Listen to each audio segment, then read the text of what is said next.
Good evening, ladies and gentlemen. Lovely to see you all. Well, actually, I can't see you all. I am recording this shiur in advance of going away for a few days, but I'm grateful to you, nevertheless, for coming along to this shiur this evening. I hope you are keeping well, and I hope I am keeping well as well. This evening's shiur is dedicated by Kathy Paluch and Fred Grossman and families in loving memory of their father, Hugo Grossman, alav shalom, Chaim ben Aaron HaKohen, alav shalom, whose yahrzeit was on the 17th of Tammuz, and their grandmother, Chaya bat Shlomo Yitzchak, aleh shalom, whose yahrzeit was on the 16th of Tammuz.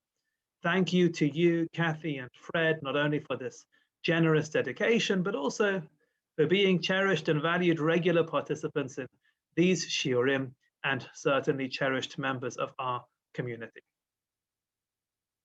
In order to understand the commencement of Parshat Pinchas, we need to understand what happens at the end of last week's Parsha, which sets the scene for the beginning of this week's Parsha. In last week's shiur, we looked at the end of last week's Parsha from a different angle, but there we saw in source number 1, Vayeshev Yisrael b'Shittim vayachel ha'am lisnot el benot Moav, and the Israelites were dwelling in Shittim, and the people commenced or debased themselves to engage in promiscuous relationships with the daughters of Moab. Last week we learned about the Avodah Zarah, which followed, and the specific worship of Baal Peor. And then we read a few psukim later. V'nei ish mibnei Yisrael ba. Along came an Israelite man. Vayakrev el echav et hamidyanit le'enei Moshe ule'enei kol adat b'nei Yisrael. And he brought forward before his brethren the Midianite lady. This was before the eyes of Moshe and the eyes of the whole assembly of Israel. The Hema bochim petach ohel moed, and they were crying at the entrance to the ohel moed. Vayar Pinchas ben Elazar ben Aaron HaKohen. Pinchas, the son of Elazar, the son of Aaron HaKohen, saw. It is appropriate to a shiur dedicated in memory of Chaim ben Aaron HaKohen that we're going to be focusing a lot on Pinchas, a descendant of Aaron HaKohen. And he arose from amongst the assembly, and he took a spear in his hand. Ish Yisrael el Hakuba, and he came after the Israelite man into the chamber. Vayidkor et shnehem, and he stabbed them both right through. Et Ish Yisrael bet Aisha el Kavata, the Israelite man and the lady into her stomach. And the plague stopped from upon the Israelites. And the ones who died in that plague were 24,000. That is how last week's Parsha concludes. The death of 24,000 people in a plague, but Pinchas heroically bringing that plague to an end by acting with great courage in the eyes of many other people in order to take the vengeance of Hashem. And so this week's Parsha commences. Hashem said to Moshe as follows. This is the immediate continuation of the end of last week's Parsha. Pinchas ben Elazar ben Aaron HaKohen hayshiv et chamati ma'al b'nei Yisrael. Pinchas, the son of Elazar, the son of Aaron HaKohen, has turned back my wrath from upon the Israelites. Bekano et kinati, when he avenged my vengeance betocham amongst them. And as a result, v'lo chiliti et b'nei Yisrael bekinati, and I myself didn't destroy the Israelites in my vengeance. It's thanks to Pinchas that we're all here today. Pinchas saved the Jewish people from destruction, ensuring that that plague did not go beyond those 24,000 individuals, but the Hashem's wrath stopped there. Lachen emor, Hashem says, therefore say, he says to Moshe, Hineni noten lo et briti shalom, behold, I am giving him my covenant of peace.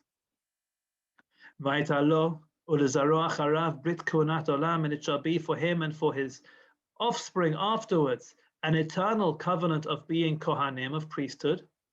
Tachat asher kineh elokav, because he avenged for his God.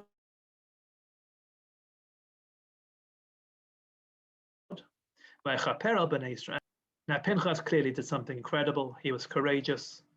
He was righteous. What he did was okay. But we need to ask, are these actions really deserving of the Nobel Peace Prize, the Brit Shalom? It's almost similar to the way the Nobel Peace Prize is given out today, lahavdil. That the Peace Prize is given to people, and you ask yourselves, how on earth could these people ever be given a Peace Prize? Look at how they live their lives. Well, what happens here at the beginning of Parsha Pinchas? Pinchas takes a spear, he skewers these people right through. It's a rather violent act of murder, even if it was the right thing to do. When committing such public murder, zealousy, you win the Peace Prize? You win the Brit Shalom? A classic explanation appears in the Midrash Agada in source number 3. And he says, Lachen emor, therefore say, Hineni noten lo et briti shalom, behold, I am giving him my covenant of peace. And he says, Kamo shesam shalom beini uven bnei Yisrael shelo lechalotam b'kinati shani mekane la'avodah zarah. It's as if Hashem is saying, just as Pinchas has created peace between me, Hashem, and the Bnei Israel, and as a result of this peace, I didn't destroy them when avenging my vengeance for their behavior of idolatry. Lechach, therefore, ani koret brit imo, I am making a covenant with him. Sheyeh lo shalom mekulam, that he will have peace from everybody, shelo yochlu lahazikah, that they won't be able to endanger him. You see, the way the Midrash explains this, and there are others who explain on similar lines, that here Pinchas isn't necessarily being awarded a medal of peace. He's being rewarded with security, that he will have shalom, that nobody will be able to attack him. Whenever you engage in such a public act of violence, you're taking a major risk. Pinchas was taking his life in his hands. And there may have been people, either on the Jewish side or on the Midianite side, who would want to take their revenge against Pinchas. Therefore, Hashem says, I'm giving you my covenant of peace, meaning I'm giving you security. Don't worry, you're going to be okay, and you're not going to be in danger as a result of your actions. A very different approach, which I'd like to focus on together with you, is the approach of the Nitziv. And he says as follows, Et briti shalom, Hashem gives Pinchas his covenant of peace. Bischar shehiniach ka'aso v'chamato shel HaKadosh Baruch Hu, as a reward for Pinchas, quelling the anger and wrath of Hashem. Bircho b'midat hashalom, he blessed him with the quality of peace, meaning shelo yakpid v'shelo yargiz. He blessed Pinchas that Pinchas wouldn't be the person who would be overly makpid, overly particular, or overly angry. The bracha of shalom that Hashem is giving Pinchas is the bracha that he should behave in peaceful ways. Why does Pinchas need that bracha? The Nitziv explains, Ubishvil ki teva ha'ma'aseh she'asa Pinchas laharog nefesh biyado, because it's only natural that once Pinchas has committed the act that he did to kill somebody, to take away lives with his bare hands, hayanoten l'hashir b'lev hergesh az gam achar kach, then human nature is that once you've created such a feeling inside of you, once you've acted in such a violent way, it has a lasting impact on your personality and it leaves a strong feeling inside of you. Pinchas did the right thing. It's not a criticism of Pinchas. But even if you do the right thing and you're forced to act violently, the danger is that that violence can have a negative, lasting impact on your personality, on your temperament. Aval, however, Basher haya l'shem shamayim, because Pinchas' actions were entirely for the sake of heaven. Mishum hachi ba'a habracha shetamir benachat u'midat hashalom. As a result, he received the blessing that he should always be benachat, deal pleasantly with others, and to be peaceful with others. But there shouldn't be a lasting impact on his personality. And the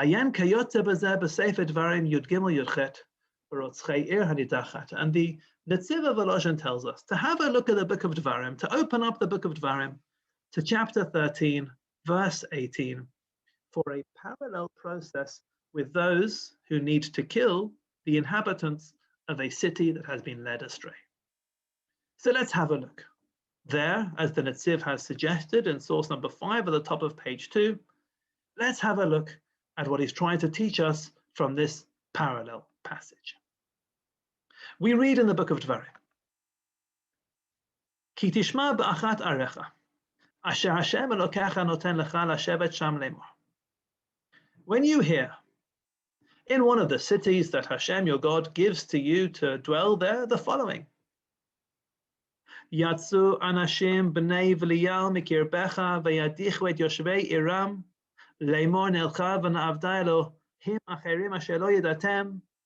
Godless people have gone out from your midst, and they've gone and led the inhabitants of that city astray, saying, let us go and let us worship other gods with small g's that you do not know. What do you do when you hear that this has happened? Well, first of all, v'darashta, you need to look into it, v'chakarta, and investigate, v'sha'alta heitev, and ask very carefully, do your homework before you take any extreme action here. But having sought out the truth and investigated and asked all the right questions, if it turns out, nachon hadavar, in truth, yes, it is correct, this abomination has taken place in your midst, then what you need to do is you should surely smite the inhabitants of that city by the sword. Destroy it. And everything inside of it, and her animals, by the sword. Completely destroy that city, its inhabitants, and everything there. And then gather all of the spoils into an open space. And burn all the spoils. The city of and all of its spoils, kalil entirely la Hashem Elokecha, to the Lord your God. Vaytatel olam, and it should just remain there as an eternal mound, lo tibane od, never to be rebuilt. V'lo yidbak biyadcha me'uma min hacherem, and nothing from those spoils should remain in your hands. Don't take anything at all. Has to be completely destroyed. In order that Hashem will return from his burning anger. And then we read, and Hashem shall give you mercy. And be merciful with you. And multiply you. As he has sworn to your forefathers. This is an extreme situation, an extreme scenario where we're called upon to completely destroy and murder the inhabitants of an entire city. It's not the wrong thing to do. It is the correct thing to do. It's what the Torah tells us to do. And having completely murdered and destroyed the city, all its people, all of its animals, set the entire place on fire, gathered all of its spoils and just destroyed it all, what are we told? Hashem will give you mercy. What's going on here? The Netziv there explains in a similar fashion to what he says on this week's Parsha. Hashem should give you rachamim Then the Netziv says that there are three negative impacts of this episode of the city that's been led astray, and I'm only going to focus on one of them. Aleph, the first one is Shehahoreg nefesh na'aseh achzar bateva. Once you kill somebody else, it makes you a naturally cruel person. Acting violently has a lasting, deep impact on your personality. And let's consider what's happened here. It's not only killing one person. Ir Shlema. You have an entire city. Bal korchenu aleinu lahargil kama anashim larog v'liot achzarim. Against our will, we have the need to get a number of people used to killing and acting with cruelty. What happens afterwards? We've had to go out there, we've had to train people in the art of killing, we've had to go out there and behave in this way. What will be with the lasting impact? Therefore, the Torah promises us.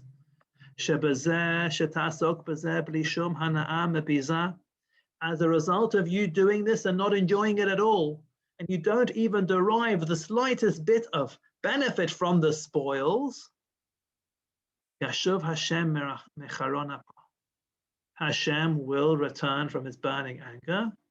Hashem will give you rachamim, meaning midat harachamim, Hashem will make you merciful people. Hashem will ensure that your behavior, which was a necessary behavior, won't have a negative impact on your personality. Sometimes, sadly, we as a nation are called upon to act in a violent way, and it's not the wrong thing to do, it's the correct thing to do. And it's what we do in order to protect lives. But sometimes, even when you do the right thing, we have to be aware that it could have a negative impact. And we have to know how to treat that impact after that has taken place. If we just think about Israeli society today, what we do is we take so many 18-year-olds, we train them to use guns, we train them to join the army, we train them how to act in the Israeli Defense Forces, and then afterwards, what we need to do is to bring them back into society and to be people who behave with rachamim and to be people who live normal, healthy, peaceful lives. And that's something which takes effort, it takes consideration, because even if we're forced into having an army, and even though sometimes we're forced to show strength, and it's the correct and justified thing to do, we still have to be aware of the potential negative impact when we behave in such a way. And we have to be careful with how we there afterwards return to society and help people return to society if they've experienced certain things. And this is a key message of the brachot of last week's Parsha. Last week's Parsha, Parshat Balak, was a really, really important one. In source number 7, the Gemara in Brachot tells us, Amar Rabbi Yavahu ben Zutrati, Amar Rabbi Yehuda bar Zvira, it's taught, Bikshu likvor Parshat Balak b'kriyat Shema. They wanted to make Parshat Balak part of Kriyat Shema. So instead of having 3 paragraphs of the Shema, we would have 4 paragraphs of the Shema, with the 4th paragraph being Parshat Balak. Why didn't it happen? Why didn't it transpire? Mishum Torach Tzibur.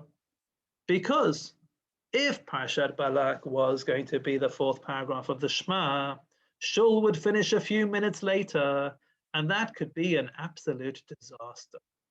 If Shul finishes a few minutes later than usual, you might think it's just a few minutes, but it can cause a tremendous amount of trouble for individuals, for the community, and therefore, because of tircha de tzibura, so as not to disrupt or cause inconvenience to the community, Parshat Balak is not part of the Shema.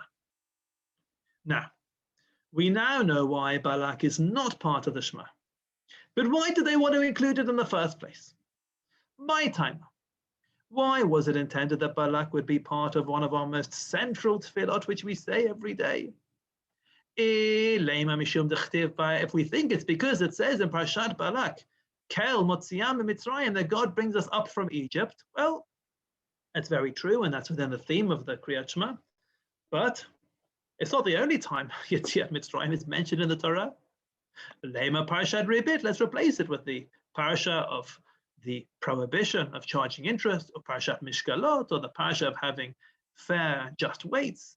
Yetziat Mitzrayim is mentioned elsewhere. So it can't be because Parshat Balak mentions the Exodus from Egypt.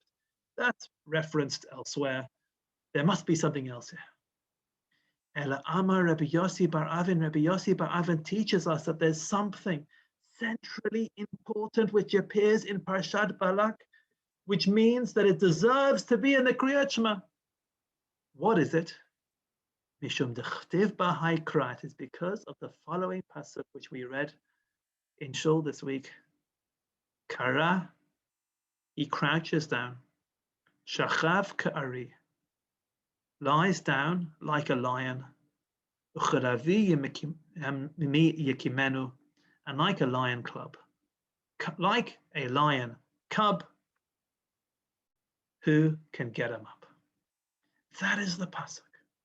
For those words, this image of crouching, lying down like a lion that you can't get up, that is why Parshat Balak deserves a place in Kriyat Shema. The Gemara continues, by the way, in a technical fashion, if that's such a special pasuk, you know what? Let's just say that pasuk and not the rest of the paragraph, and then everyone can leave shul at the same time. Gemiri, no, because we teach. Kol Parshat Paska Moshe Rabbeinu Paskinan. Wherever Moshe Rabbeinu has made breaks in the Torah, we can follow that breaking and that spacing. However, the Lo Paska Moshe Rabbeinu, if Moshe Rabbeinu didn't create a break at that point, Lo Paskinan, we don't go ahead and do it ourselves, and therefore Parshat Balak is not included in the Kriyat Shema. And we have to ask ourselves, what is so special about this pasuk, which we're going to look again at it once more in source number 8. What's so special? Kara, he crouches down. Shachav ka'ari, lies down like a lion. Ucharavi mi yikimenu, and like a lion cub, who could get him up? Mevarechecha baruch varucha arur. Arur, those who you bless are blessed, and those who you curse are cursed. Now it's true, as Rashi and others point out, we have shachav, lying down, mikiyimenu, getting up. It's b'shachbacha of kumecha, when you lie down, when you get up. That's relevant to the Shema. But what else is going on here? What is so special about this pasuk? What is the central message of this image of the sleeping, lying lion? And I believe we can understand this image if we understand it in the context of a very, very different image which appears in the second bracha of Bilam. We looked at this last year in our shiur in Parshat Balak.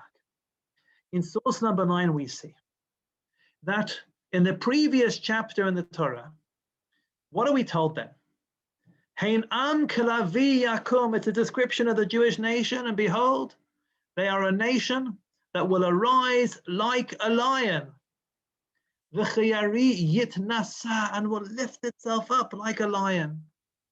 Lo yishkav ad yochel teref. It will not rest until its prey has been consumed. V'dam chalalim yishteh, and he will drink the blood of the slain.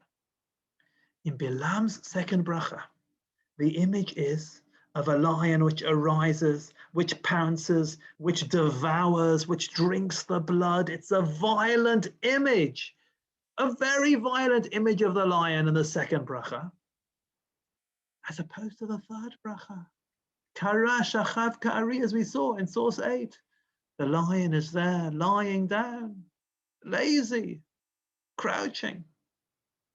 So what is the message of Parshat Balak? What are we supposed to be?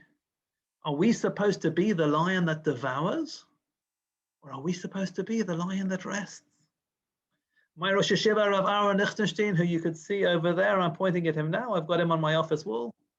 Rav Lichtenstein would explain that when you're reading through Parshat Balak, it's as if you're listening to Beethoven's Fifth Symphony and Beethoven's Sixth Symphony at the very same time, without paying attention to the great turmoil and tension of one of them and the very tranquil and peaceful nature of the other. We have this conflicting imagery inside Parshat Balak.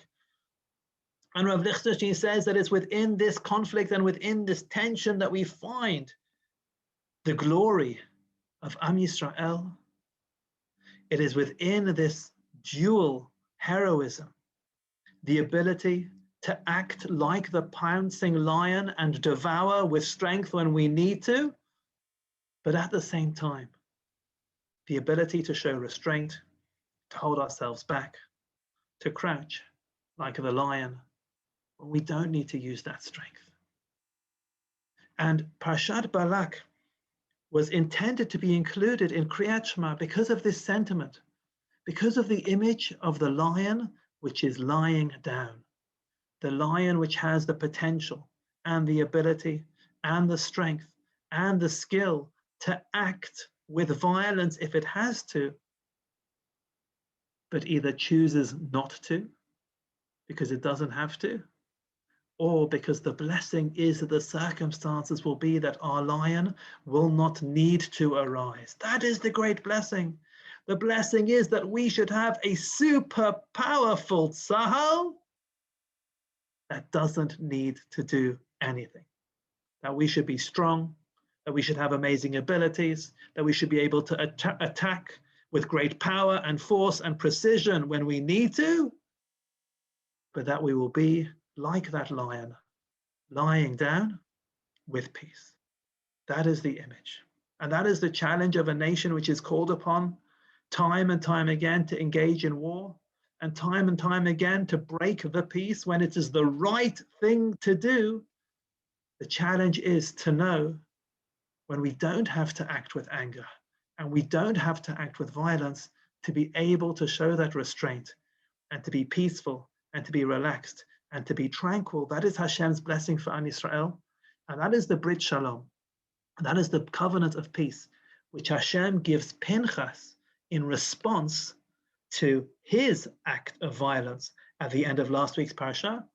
And as the Netziv explains, he gives also to those who are called upon to kill the inhabitants of an Ir Hanidachat, a city that's been led astray. They are then given rachamim, they are then given the ability to be merciful and peaceful people. Now, within this Brit Shalom, within this covenant of peace, the Torah hints at us that there's something interesting about this Shalom, about this peace. And this appears in the way the word Shalom is written in the Torah. You see, this week more than any other week of the year, our Sofrim, our scribes of Torah scrolls, are going to be getting phone calls from people saying, "Oy vey, you won't believe it, there's something wrong at the beginning of Parshat Pinchas." And the Sofrim will say, "No, the same question comes every year. It's supposed to be that way." As you can see on your screens, the word Shalom in the Torah in this context is written with a broken vav. Some people say it should be a smaller vav. There are different opinions, 6 or 7 opinions as to how exactly it should appear. But the point here is that there is a broken vav inside the word Shalom. So Pinchas is given the covenant of Shalom with a broken vav. What does that break mean? What message is the Torah giving us with this tradition? The classic understanding is in source number 10, from the Gemara in Kedushin, Daf Samach Vav, which teaches us, Baal mum da'avodato psula min alan. How do you know that if a Kohen who had a blemish performed one of the forms of service in the Beit HaMikdash, that service doesn't count? Amar Rav Yehuda Amar Shmuel. Rav Yehuda said in the name of Shmuel, Amar Kra, we learn it from the pasuk where it says, our key pasuk that we're learning this evening, Lachein emor, therefore say, Hineni noten lo et briti shalom, behold, I am giving to him my covenant of peace. From here we learn, Keshehu shalem, A Kohen is able to perform their functions when they are shalem, when they're complete, but lo kashu chaser, and not when you're chaser. The Gemara asks, wait a second, it doesn't say I'm giving him briti shalem, my covenant of wholeness. It says I'm giving him briti shalom, my covenant of peace. V'ha shalom ketiv, it says shalom, not shalem. Amar Rav Nachman responds and he explains, no. Vav de shalom ketiyahi. The letter Vav of shalom is broken. It's cut off. It's split. Now, how does breaking a letter teach us about being whole and complete? What it really means in the context of this Gemara is that it's as if that letter Vav has brackets around it. That's what we do by putting a line through the letter. It means that we should be able to read the word without that letter as well. So the Torah says Brit Shalom, but also because there's a little line going through the Vav, we should be able to read that word as Brit Shalem. And it also teaches us about the requirement of a Kohen to be Shalem, that a Kohen should not have any mum, any blemishes. A Kohen should be Shalem in that way. Nevertheless, this broken Vav in the word Shalom has the potential to teach us other lessons as well. Because it's very ironic that the concept of shleimut, wholeness and completion, is taught to us by breaking something. That's a strange way to do things. And the Netziv in source number 11, we're back with the Ha'amek Davar, the Netziv again. And he says, Uchtiv shalom keti'ah. The word shalom, when Pinchas is given the covenant of peace, is written with a broken part. And the Netziv says that this is coming to teach us about a mistake that Pinchas will make in the future. Because there will be a time in the future when Pinchas will behave in a manner which is overly peaceful, where Pinchas is going to be more peaceful than is required. Because in the days of the Shoftim, he's not going to take vengeance against Pesal, Micha, and other stories as well. Which is taught in these different places. You see, the Netziv says the time will come where Pinchas is going to be overly peaceful, where his peace is going to hinder him. Mishum hachi ketiv ketia. That's why the shalom of Pinchas is written with this little break in it. Ne'enash, he's punished. It is a form of criticism to let us know that there was something incomplete about this shalom, because this shalom actually ends up tripping him up. V'nimtza, what it comes out is, the midat shalom nerpach lo leroetz. This quality of peace actually ended up tripping him up. It was a ro'etz, it was a michshol, it was a stumbling block for him. You see, so far the Netziv has told us about the dangers of acting violently and the long-term impact that it has on your personality when you have to act violently. Now the Netziv is telling us about the dangers of acting peacefully. That sometimes when you're peaceful, when you're supposed to be violent, you're tripping yourself up, and that could be a bad thing.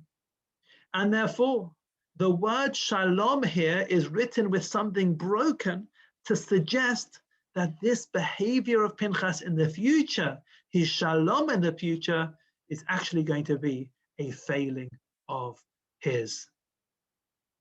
And it's not just in the context of shalom that the Netziv teaches this to us. This is a recurring theme of the Netziv's commentary in the Torah. For example, in source number 12, on the famous commencement of the Birkat Kohanim, Yivarechecha Hashem v'yishmarecha, may Hashem bless you and protect you. There in source number 13, the Netziv explains, v'yishmarecha, may he protect you. D'chol bracha ba'ishmira. Every blessing requires shmirah. Shelo yavchol ro'etz chatz v'shalom. It's the same word again, ro'etz, so they shouldn't end up tripping him up. The Netziv is a believer that even good things can trip you up. Too much of a good thing could be bad. Too much of a positive quality could end up being a negative quality, even when it comes to shalom. even when it comes to peace. Sometimes when you behave in an overly peaceful manner, you'll end up challenging the very value of peace. And the Netziv says with other qualities as well, sometimes if we are too stuck in those principles, we may end up challenging those principles and making them vulnerable. Sometimes we have to break our principles for the sake of those very same principles. Sometimes we have to break the peace for the sake of peace. Sometimes shalom needs a little break inside of it. And it may seem counterintuitive. Why would you break a letter in the word shalom? Because the way to achieve shalom sometimes is by breaking the peace along the way. We have further examples. For example, in source number 14, something we say in our tefillah very often, from Micha, Perek Zayin, Pasuk Chaf Daled, Titen emet leYaakov, chesed leAvraham, Hashem. You should give truth to Yaakov and kindness to Avraham. Asher nishbata lavotenu mimekedem, that you have sworn to our forefathers from days of old. Each of our forefathers represented different qualities. Avraham was the archetypal person of chesed, of loving kindness. Yaakov Avinu, his grandson, was the archetypal person of emet, of truth. Now, who told the most famous seeming untruth in the Torah? It was Mr. Truth, Yaakov. When he says, Anochi, I am Esav B'chorecha, your firstborn Esav. Yaakov tells the most famous seeming untruth of the Torah. Avraham Avinu, Mr. Chesed. How many children did Avraham have? Well, we know about at least 8 of them. The Midrash adds in a daughter as well, but Avraham had 8 sons. He had Yitzchak and Yishmael that we know about. And also at the end of Parshat Chayei Sarah, he has another 6 sons. They were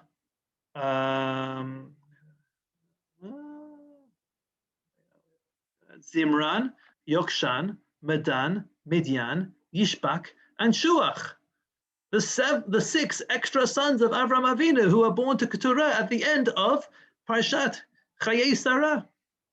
Of his 8 sons, Avraham Avinu sends away Yishmael, his own flesh and blood, as a young lad and as a young child.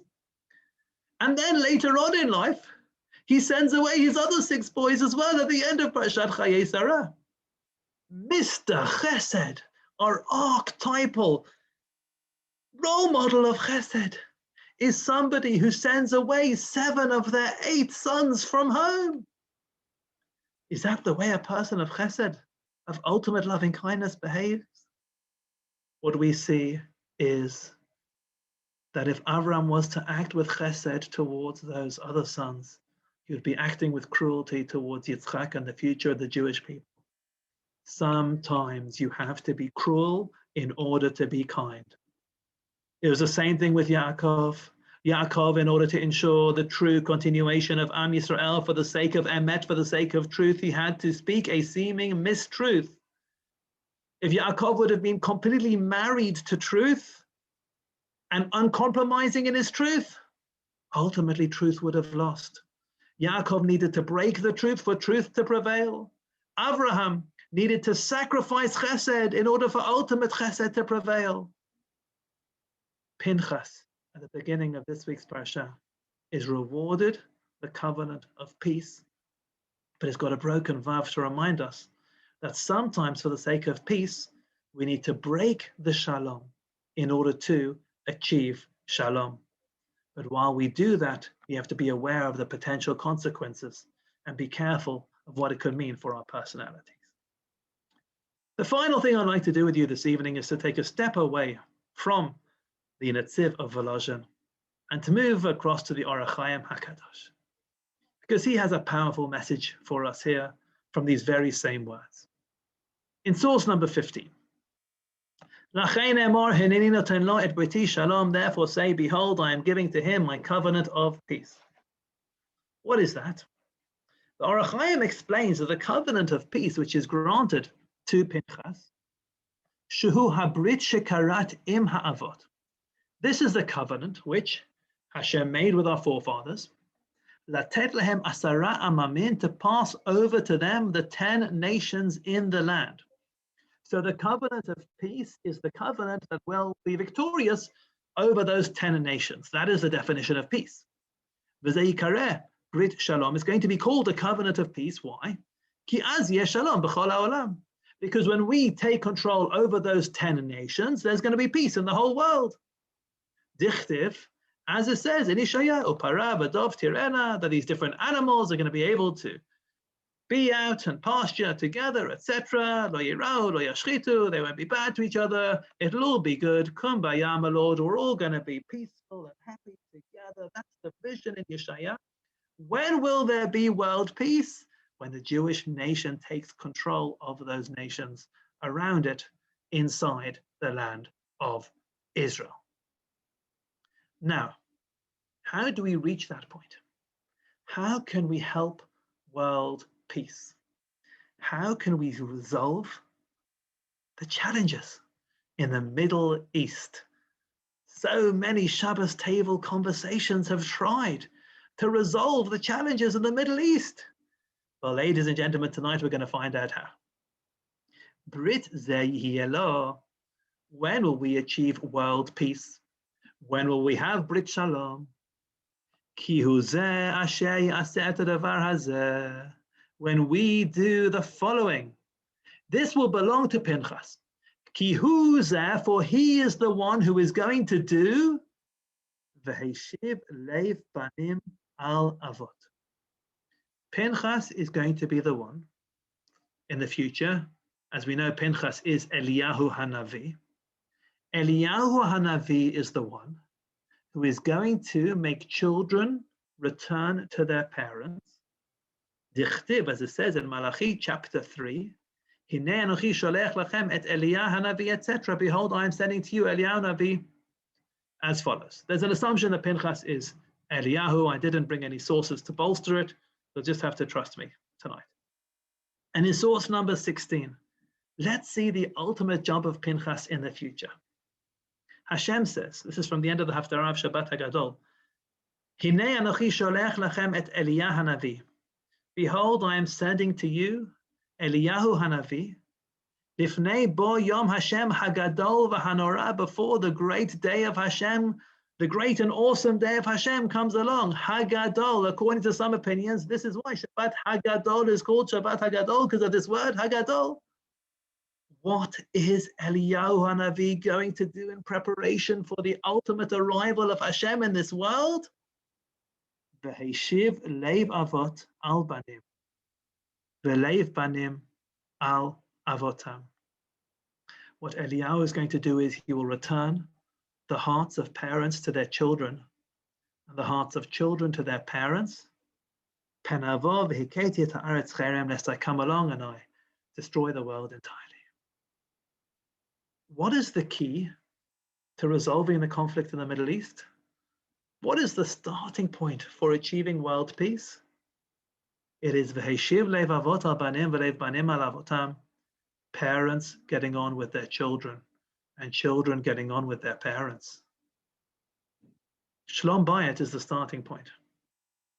It is much, much easier to sit around the Shabbat table and to resolve the conflicts in the Middle East and to deal with all the great issues in the world than it is to sit around the Shabbat table and to resolve a family broigus or to deal with tensions in the family. It's much, much easier to deal with the bigger issues than it is to deal with the issues which are so close to our homes. But ultimately, the Orach Chaim says that that is how Eliyahu Hanavi is going to bring along world peace. He's going to start off with getting families to get along with each other. And in a world where families can get along with each other, absolutely everything is possible.